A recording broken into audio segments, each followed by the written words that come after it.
L'équipe de France affronte l'Ukraine ce samedi soir à Kiev. Après 4 matchs nuls d'affilée, les Bleus doivent trouver la solution, notamment offensivement. Cristiano Ronaldo a lui débarqué à Manchester et on connaît la date de ses grands débuts. Tout ça et bien plus encore, c'est dans le journal de Made in Foot.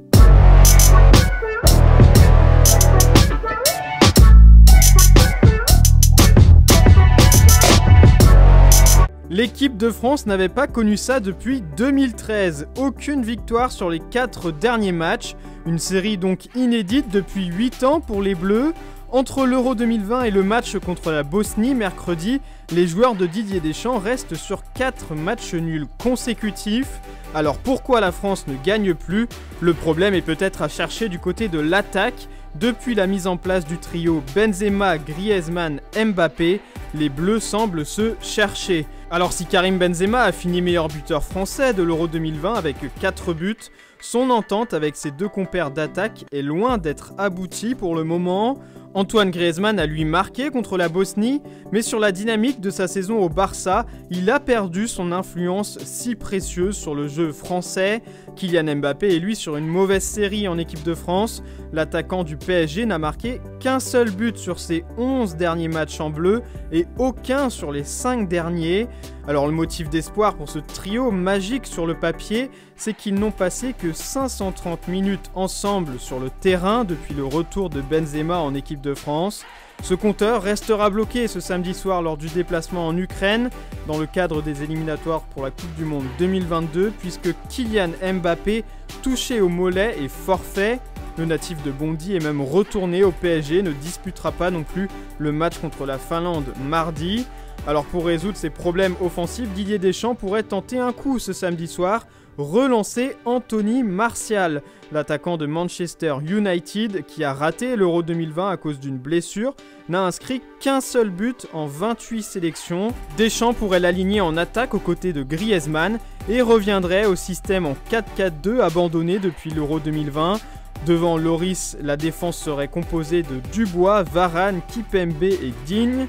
Au milieu, Tchouaméni pourrait connaître sa première titularisation à côté de Pogba. Coman et Rabiot s'installant eux sur les côtés. Coup d'envoi à 20h45 sur M6 et rendez-vous sur Made in Foot pour l'analyse et les notes de la rencontre.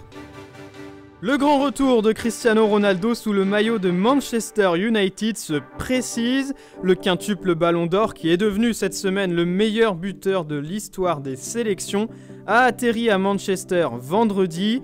Libéré plus tôt par sa sélection, le Portugais a été accueilli à l'aéroport par son ancien coéquipier Darren Fletcher, désormais directeur technique du club mancunien.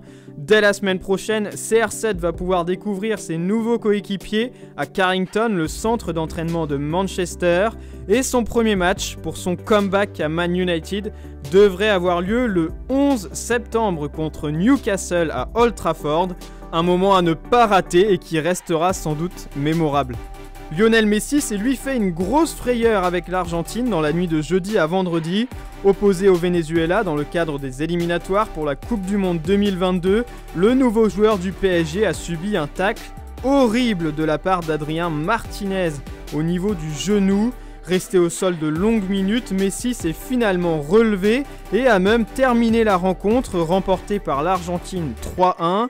Ce samedi, les nouvelles sont rassurantes pour le génie argentin qui ne souffrirait que d'une coupure au genou.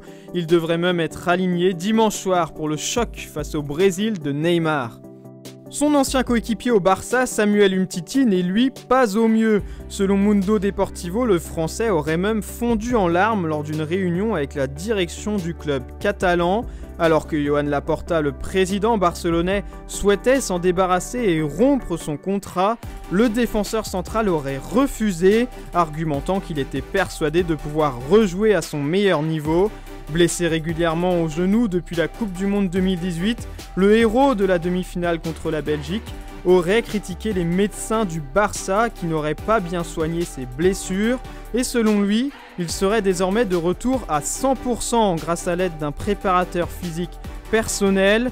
Les arguments de l'ancien Lyonnais auraient convaincu Joan Laporta de lui donner une dernière chance et c'est à ce moment-là qu'il aurait fondu en larmes touché par la confiance de son président.